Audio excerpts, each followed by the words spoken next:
Capítulo 2. A natureza do cálculo econômico. Todo homem que, no decorrer da vida econômica, faz a escolha entre satisfazer uma necessidade em detrimento da outra, eu ipso, a partir do juízo de valor.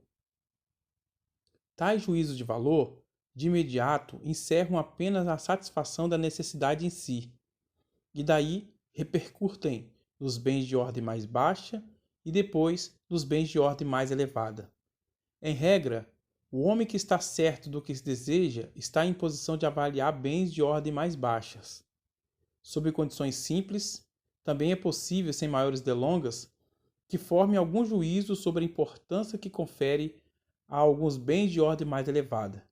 Entretanto, nas situações em que o cenário é mais complexo e há mais interconexões que não são facilmente discerníveis, devem ser empregados meios mais sutis para obter uma avaliação correta dos meios de produção. Não seria difícil para um agricultor economicamente isolado fazer uma distinção entre a expansão do campo de pasto e o crescimento da atividade do campo de caça. Nesse caso, os processos de produção envolvidos são relativamente pequenos e os custos e a renda implicados podem ser facilmente mensuráveis. Entretanto, a questão é bem diferente quando a escolha recai entre a utilização de um rio para a geração de eletricidade, ou a ampliação de uma mina de carvão, ou a formulação de quaisquer outros planos para o melhor emprego de energia latente no carvão bruto. Nesse caso, os processos de produção indiretos são muitos e cada etapa é muito longa. Aqui são diversas condições necessárias para o sucesso de um empreendimento prestes a ser iniciado, de modo que não se pode incorrer em avaliações vagas, mas se requer estimativas bem mais exatas e algum discernimento a respeito das questões econômicas realmente envolvidas. A apreciação de valor só pode ocorrer em termos de unidades. Contudo, é impossível que venha a existir alguma unidade que meça o valor subjetivo de uso dos bens.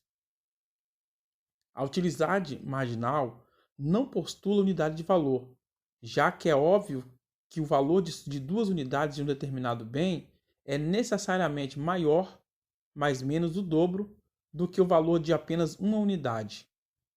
Juízos de valor não mensuram, simplesmente estabelecem graduações e escalas. Mesmo Robinson Crusoe, quando tem de tomar uma decisão em um ambiente em que não se afigura juízo de valor pré-definido, e que obriga a construir um juízo baseando-se em estimativas pouco exatas, não pode operar utilizando unicamente valores subjetivos de uso, mas precisa levar em consideração a intersubstituibilidade dos bens, com base em que poderá formar suas estimativas. Nessas circunstâncias, será impossível que remeta todas as coisas a uma unidade.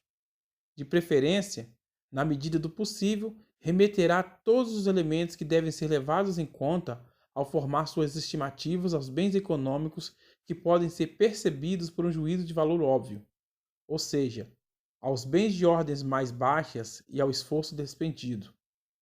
É óbvio que só é possível em condições muito simples. Em caso de processos de produção mais complexos e mais extensos, tal procedimento simplesmente não terá respostas. Em uma economia de trocas voluntárias, o valor subjetivo de troca das mercadorias serve como unidade de cálculo econômico. Isso gera uma vantagem tripla. Em primeiro lugar, torna possível basear o cálculo econômico de acordo com as valorações de todos os participantes da troca. O valor de uso subjetivo que dado bem possui para cada pessoa, sendo um fenômeno puramente individual, não pode ser imediatamente comparável ao valor subjetivo de uso para outras pessoas.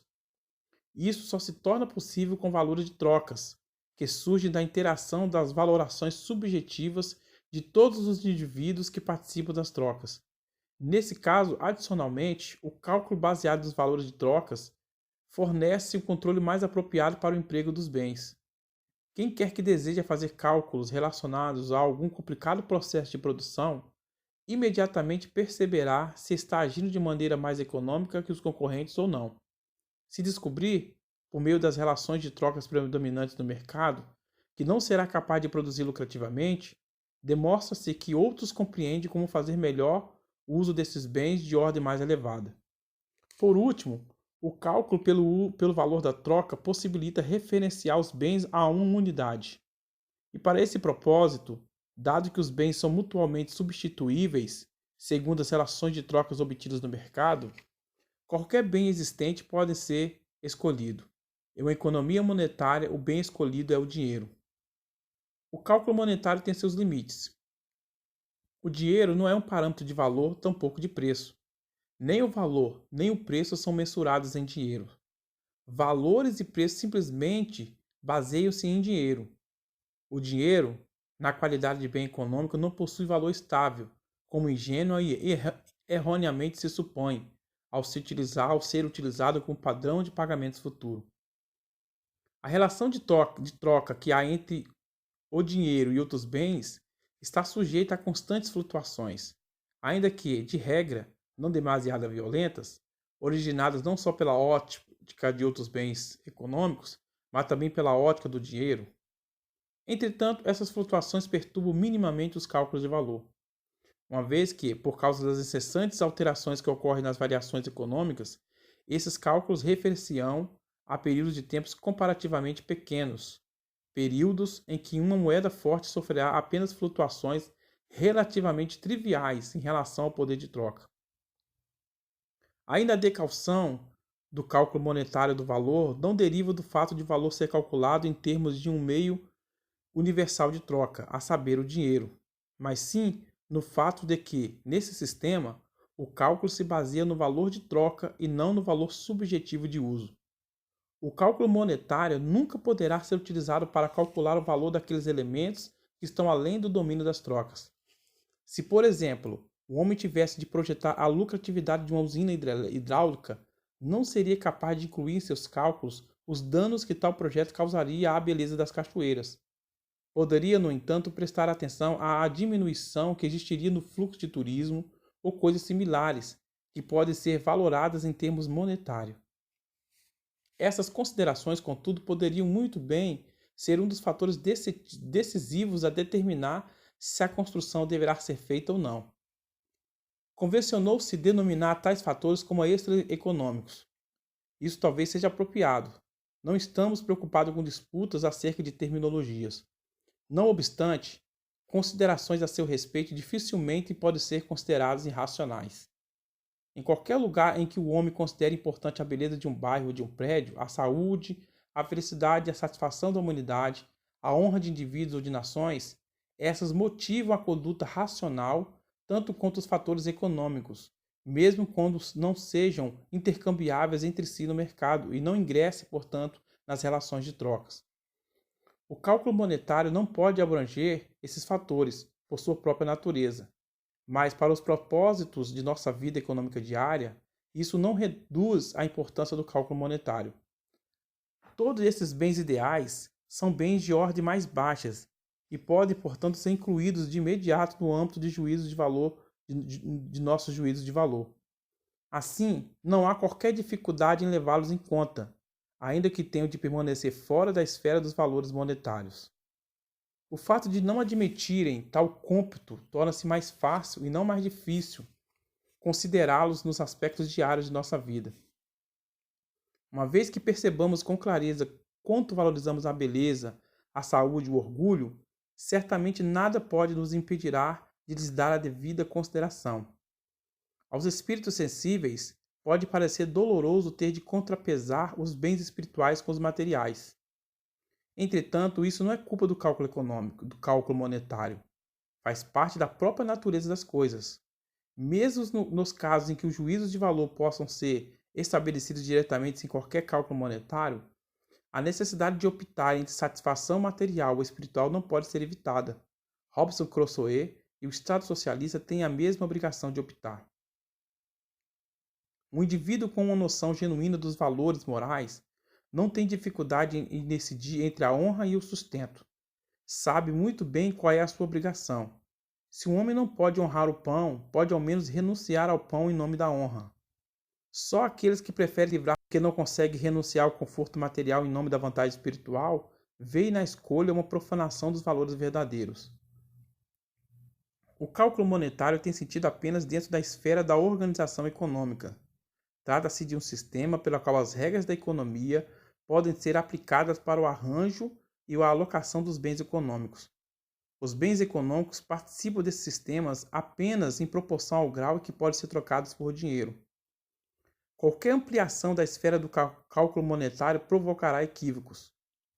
O cálculo monetário não pode ser considerado um padrão de medida para a apreciação de valor dos bens e não pode ser tratado em pesquisas históricas sobre a evolução das relações sociais. Não pode ser utilizado como critério para a riqueza e a renda nacional, tampouco como um meio de mensurar o valor dos bens que estão fora da esfera dos intercâmbios. Afinal, quem seria capaz de estimar o grau de perdas humanas em termos monetários ocorridas por imigrações ou guerras? Isso é uma mera tolice delirante, muito embora possa ter sido induzida por economistas normalmente inteligentes. Mesmo assim, dentro desses limites, que na vida econômica nunca são excedidos, o cálculo monetário preenche todos os requisitos do cálculo econômico. É um guia em meio à plenitude opressiva das potencialidades econômicas. Permite-nos estender o juízo de valor a todos os bens de ordem mais alta, que está estreitamente ligado e manifestamente evidente no caso dos bens prontos para o consumo final, ou, na melhor das hipóteses, no caso dos bens de produção de ordem mais baixa. O cálculo faz com que os valores dos bens de ordens mais altas possam ser computados e, assim, oferece as bases primeiras para todas as operações econômicas. Sem isso, toda produção que envolvesse processos retroagindo no tempo, bem como todos os processos longos indiretos da produção capitalista, seriam como tatear no escuro. Há duas condições que determinam a possibilidade do cálculo do valor em termos monetários. Primeiramente, não só os bens de ordem mais baixa, mas também os de ordem mais elevada, devem enquadrar-se no âmbito dos intercâmbios. Não fosse assim, não surgiriam relações de troca. É bem verdade que as considerações que obtivemos no caso em que Robinson Crusoe troca, por meio da produção, em seu lar, trabalho e farinha por pão, são indistinguíveis das que predominam quando ele troca pão por roupas no mercado aberto. Portanto, até certo ponto, é correto dizer que toda ação econômica, até mesmo a produção de Robinson Crusoe, pode ser denominada troca. Ademais, a mente de um homem só, por mais brilhante que seja, é incapaz de compreender a importância de um bem específico entre os inúmeros bens de ordem mais elevada. Homem algum pode dominar todas as possibilidades de produção, inúmeras que são, de modo a estar em posição de fazer juízos de valor imediatamente evidentes, sem a ajuda de algum sistema de computação. A distribuição dos controles administrativos dos bens econômicos de uma comunidade de homens que participam da tarefa de produzi-los e que têm neles interesse econômico requer uma espécie de divisão intelectual do trabalho, que não seria possível sem algum sistema de cálculo e sem economia. A segunda condição é que existe, de fato, um meio de troca universalmente empregado, a saber, o dinheiro, que também exerce o mesmo papel como meio de troca de bens de produção. Se não fosse este o caso, não seria possível reduzir todas as relações de troca a um denominador comum. Somente sob condições simples a economia pode dispensar o valor monetário. Dentro dos limites estreitos de uma economia doméstica, por exemplo, em que o pai pode supervisionar toda a gerência econômica, é possível determinar a importância de mudanças no processo de produção sem tais auxílios mentais com razoável precisão. Nesse caso, o processo se desenvolve sob o uso relativamente limitado de capital. Pouco se nota dos processos indiretos de produção capitalistas são fabricados, via de regra, bens de consumo ou, no máximo, bens de uma ordem mais elevada, muito próximos aos bens de consumo. A divisão do trabalho está nos estágios rudimentares. O único trabalhador controla integralmente a tarefa daquilo que é, na realidade, um processo de produção de bens prontos para o consumo. Isso é diferente, entretanto, nas produções comunais desenvolvidas. As experiências de um período remoto e antigo de produção simples não oferecem argumento algum para a possibilidade de um sistema econômico sem cálculo monetário. Nos limites estreitos de uma economia doméstica fechada, é possível analisar completamente o processo de produção do início ao fim e julgar durante todo o tempo qual procedimento produzirá mais bens de consumo. Isso, entretanto, deixa de ser possível nas circunstâncias incomparavelmente mais intricadas de nossa economia social. Assim, será evidente, mesmo na sociedade socialista, que 1.000 litros de vinho são preferíveis a 800. E não é difícil decidir se são mais desejáveis 1.000 litros de vinho ou 500 de azeite. Não é necessário sistema algum de cálculo.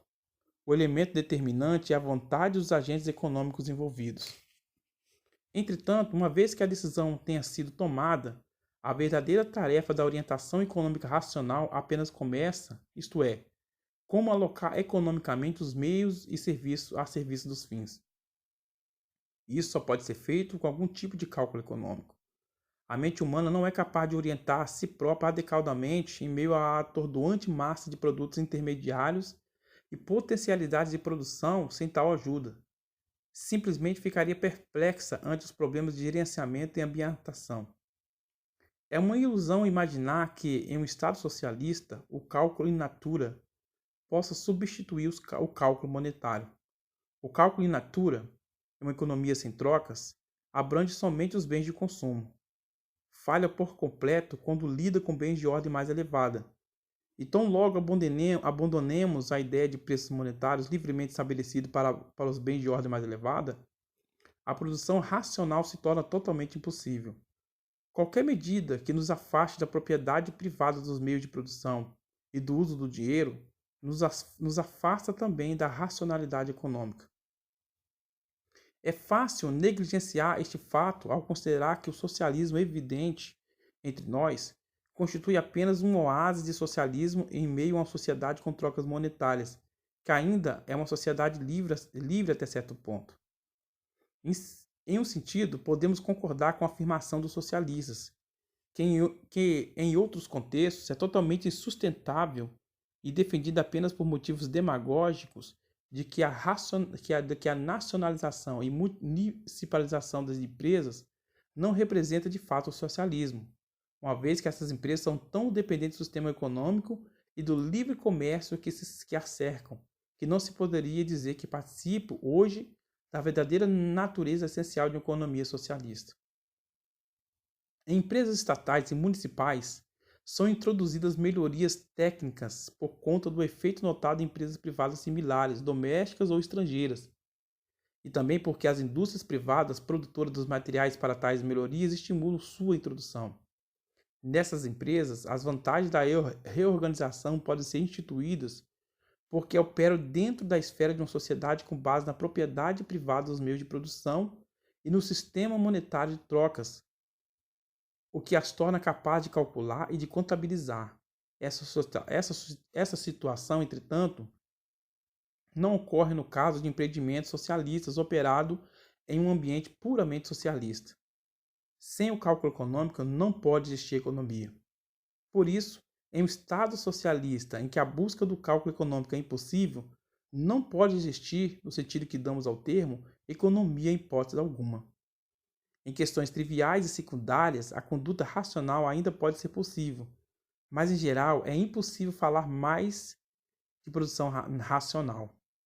Não há meio de determinar o que é racional, e consequentemente é óbvio que a produção jamais pode ser guiada por considerações econômicas. O significado disso é bastante claro, independente dos efeitos sobre a oferta de mercadorias. A conduta racional fica completamente divorciada do seu âmbito apropriado. Existe em tal sistema conduta racional, ou mesmo racionalidade e lógica no próprio pensar? Historicamente, a racionalidade humana é uma evolução gradual da vida econômica. Poderia aquela ser obtida ao se divorciar desta? Por algum tempo, a recordação das experiências adquiridas na economia competitiva durante milhares de anos pode coibir o colapso total da arte da economia. Os antigos métodos podem ser mantidos, não por causa de sua racionalidade, mas porque aparentam estar consagrados pela tradição. Na verdade, nesse interim, se tornam irracionais, pois não mais comportam as novas condições. Finalmente, por meio da reconstrução generalizada do pensamento econômico, experimenta alterações que os tornam de fato antieconômicos. A oferta dos bens não mais prossegue de modo anárquico por iniciativa própria. Isso é verdade. Todas as transações que têm como propósito satisfazer necessidades mútuas estarão sujeitas ao controle de uma autoridade suprema. Em lugar da economia do método anárquico de produção, recorrer-se-á à produção irracional de um aparato absurdo. As engrenagens girariam, mas sem efeito algum. Podemos antever a natureza da sociedade socialista. Haverá centenas de milhares de fábricas em operação. Poucas produzirão bens prontos para o uso. Na maioria dos casos, serão fabricados bens inacabados e bens de produção. Todas essas empresas serão interrelacionadas. Cada bem passará por uma série de estágios de produção antes de estar pronto para uso. Nesse ininterrupto, monótono e repetitivo processo, contudo, a administração estará sem meios de avaliar a eficácia de sua produção. Nunca poderá determinar se dado bem ficou ou não por tempo desnecessariamente longo na linha de produção ou se houve desperdício de trabalho e materiais durante a fabricação. Como a administração poderá determinar qual dos inúmeros métodos de produção é o mais lucrativo? Na melhor das hipóteses, poderá comparar a qualidade e a quantidade do produto final produzido, mas somente em casos extremamente raros estarão em posição de comparar as despesas ocasionadas pela produção. A administração saberá ou imaginará que sabe os fins a ser alcançados pela organização econômica e terá de regular adequadamente suas atividades. Isto é, terá de atingir esses fins com o menor gasto possível. Terá de fazer os cálculos com o objetivo de encontrar o método mais barato. Esse cálculo terá, obviamente, de ser baseado em valores numéricos. É claro, nem requer prova adicional, que tal cálculo não tem como ser técnico, tampouco pode ser baseado no valor objetivo de uso dos bens e serviços. Por outro lado, no sistema econômico de propriedade privada dos meios de produção, o sistema de cálculo com base em valores monetários é necessariamente empregado por cada membro independente da sociedade. Todos participam de seus surgimentos por uma via de mão dupla. Por um lado, como consumidor, e por outro, como produtor. Como consumidor, o indivíduo institui uma escala de valoração para os bens prontos para consumo.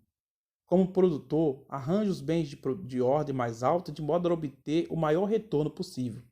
Dessa maneira, os bens de ordem mais elevada adquirem posições respectivas na escala de valoração em conformidade com o estado atual das condições de produção e com as necessidades sociais. A interação desses dois processos de valoração fornecerá os meios capazes de gerir tanto o consumo como a produção pelo método econômico. Todo o sistema graduado de precificação deriva do fato de os homens sempre conciliarem suas próprias exigências com suas estimativas acerca dos fatos econômicos. Tudo isso está necessariamente ausente em um Estado socialista. A administração do empreendimento pode até saber exatamente quais bens são necessários com maior urgência. Nesse caso, entretanto, descobriu apenas um dos dois pré-requisitos para o cálculo econômico. E pela natureza do socialismo, a administração terá de renunciar ao outro pré-requisito, a valoração dos meios de produção. Pode chegar a estabelecer o valor da totalidade dos meios de produção. Esse valor é obviamente idêntico ao valor dado a todas as necessidades satisfeitas desse modo. Também poderá calcular o valor de um determinado meio de produção estimando quais serão as consequências de sua retirada para a satisfação das necessidades. Todavia, a administração não poderá transformar esse valor à expressão uniforme de um preço monetário, como ocorre em uma economia competitiva, em que todos os preços podem ser referidos à expressão comum em termos de dinheiro. Uma sociedade socialista, embora não precise abolir o dinheiro, se vê impossibilitada de utilizá-lo para expressar os preços dos fatores de produção, incluindo a mão de obra. O dinheiro não exerce papel algum no cálculo econômico. Imagine a construção de uma nova rodovia. Será que ela deve ser construída em caso positivo qual, dentre inúmeras estradas concebíveis, deve ser construída? Em uma economia monetária e competitiva, essas dúvidas seriam resolvidas pelo cálculo monetário. A nova ferrovia barateará o transporte de alguns bens e é possível calcular se tal redução de custo de transporte supera os custos envolvidos na construção e manutenção de outra rodovia. Tudo isso só pode ser calculado em termos monetários. Não é possível chegar a alguma conclusão simplesmente contrabalanceando os gastos e poupança em termos físicos. Quando não é possível expressar ferro, carvão, horas de trabalho, materiais de construção, máquinas e outras coisas necessárias para a construção e manutenção de rodovia, em termos de uma unidade comum, não é possível fazer cálculos. A contabilização de despesas em termos econômicos somente é possível quando os bens e serviços envolvidos podem ser aludidos em termos monetários. É fato que o cálculo monetário tem inconveniências e sérios defeitos, mas certamente não temos nada melhor substituí-lo. E para os propósitos práticos da vida, o cálculo monetário, como conhecemos em sistemas monetários sólidos, sempre basta. Se o descartássemos, qualquer sistema econômico baseado no cálculo tornar-se-ia absolutamente impossível. A sociedade socialista saberia como proceder. Emitiria um decreto a favor ou contra a obra projetada. Entretanto, essa decisão, na melhor das hipóteses, dependeria de estimativas vagas. Ela jamais estaria fundamentada em um cálculo exato de valor. O estado estático pode dispensar o cálculo econômico. Nele, os acontecimentos na vida econômica são sempre recorrentes. E se supusermos que o primeiro arranjo de uma economia socialista estática será baseado no estado final da economia competitiva, podemos conceber, de um ponto de vista econômico, um sistema de produção socialista racionalmente controlado. No entanto, isso é possível apenas conceitualmente.